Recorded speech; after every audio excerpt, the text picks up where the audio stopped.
আপনার পেটটা দেখেন কি পরিমাণ ডিস্টেন্ডেড, দেখেই মনে হচ্ছে অ্যাসাইটিক ফ্লুইড আছে অনেক। আচ্ছা, আমরা হচ্ছে এই যে একটা পকেট দেখলাম যে বাউল লোবস গুলো মুভ করতেছে এই এরিয়াটা, আমরা এখান দিয়ে লোকাল অ্যানাস্থেসিয়া করে দিব যেন একটু অবস্থাকে। এটা ইন্টারভেনশন আল্ট্রাসাউন্ডের ক্ষেত্রে শুরুতে রোগীর সম্মতিপত্র নিতে হবে।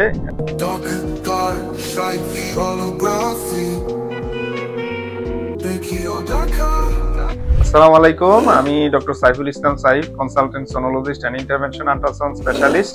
একজন বাবার পেটের পানি বের করব, যেটা আমরা অ্যাসাইটিক ফ্লুইড বলি, এটা পানি বের করব এবং এটা হচ্ছে আমরা প্যারাসিনথেসিস বলে থাকি এবং পুরাটাই হচ্ছে আমরা আল্ট্রাসাউন্ড গাইডেড প্রসেসে পানিটা বের করব। আপনারা সাথেই থাকেন। প্রতিটা ইন্টারভেনশন আল্ট্রাসাউন্ডের ক্ষেত্রে শুরুতে রোগীর সম্মতিপত্র নিতে হবে, কারণ রোগীর সম্মতি না থাকলে আমরা আসলে প্রসেস শুরু করতে পারবো না। আমরা এই রোগীর সম্মতিপত্র নিয়েছি। এই হচ্ছে ওনার পেটটা দেখেন কি পরিমাণ ডিস্টেন্ডেড, দেখেই মনে হচ্ছে অ্যাসাইটিক ফ্লুইড আছে অনেক।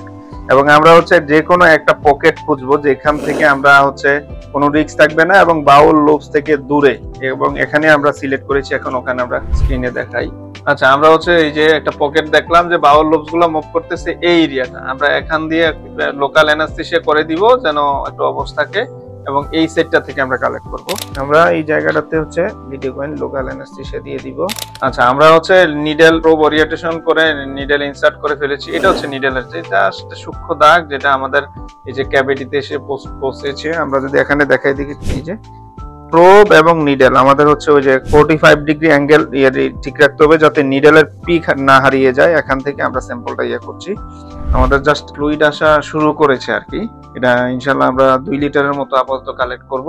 এই হচ্ছে এবং এই পদ্ধতির ক্ষেত্রে আমাদের যেটা মেনটেন করতে হবে, এক হচ্ছে বাউল লোবস যাতে কোনো অ্যাবডোমিনাল কোনো ভেসেলস যেন রাপচার না হয়, সেক্ষেত্রে আমাদের অল টাইম এটা মনিটরিং এ রাখতে হবে নিডেলের লোকেশন ঠিক আছে কিনা, এবং পাশাপাশি রোগীকে অ্যাসিওর করতে হবে যে উনি যাতে নড়াচড়া না করে কাশি না দেয়, এটা খেয়াল রাখতে হবে। সবাই সাথেই থাকবেন, ভালো থাকবেন, সুস্থ থাকবেন। আসসালামু আলাইকুম।